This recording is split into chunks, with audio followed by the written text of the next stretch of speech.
अस्सलाम वालेकुम नैयर आगा। तौबा बिस्मिल्लाह।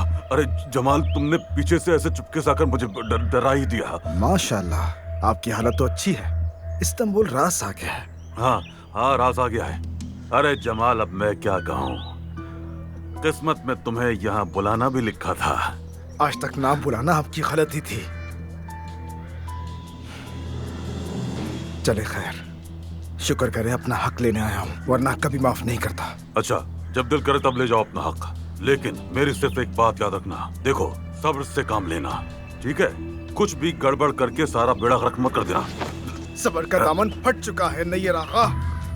मैं यहाँ अपना हक लेने आया हूँ, और वो लिए बगैर मैं यहाँ से कहीं नहीं जाऊंगा, कहीं नहीं।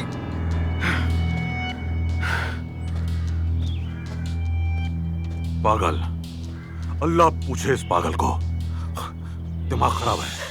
ये लो बेटा, पानी पी लो। एक घूंट पानी पी लो बेटा, शाबाश, जल्दी। उफ, कसम से तुमने तो मुझे भी डरा दिया है नूर। अल्लाह जाने उस पागल का यहाँ काम क्या है।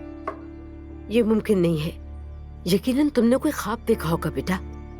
मैं नहीं जानती आंटी, वो वहाँ दरख्तों के पास खड़ा था और मुझे घूर रहा था। तौबा, वो वहीं गर्क हो जाए। लेकिन तुम परेशान मत हो, ऐसा कुछ नहीं हो सकता, मुमकिन ही नहीं है। यहाँ कैसे आया? नहीं आ सकता।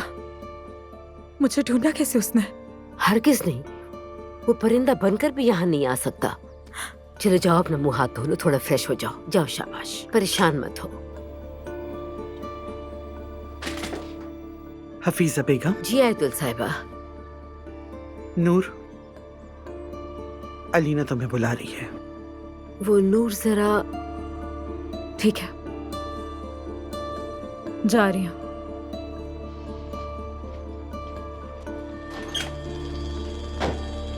ये मुसीबत तो मेरे ही गले पड़ गई। या अल्लाह, हमें महफूज रखना।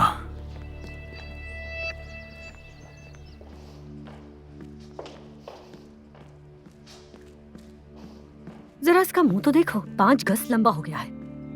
लगता है इसका आशिक आ गया है। नाज़ान, जी आयतुल साहिबा। फौरन जाओ नैयर से बात करो, देखो वो आदमी आया है कि नहीं। अगर आया है तो उसे पैसे दो। ठीक है आयतुल साहिबा, आप फिक्र मत करें, फिक्र की कोई बात नहीं है। अभी अभी देखा है नूर को, उसका मुंह लटका हुआ था। ऐसा लगता है उसका आशिक आ गया है। फिर तो अच्छा होगा। ये मोहब्बत बदुआ बन गई है, ये सजा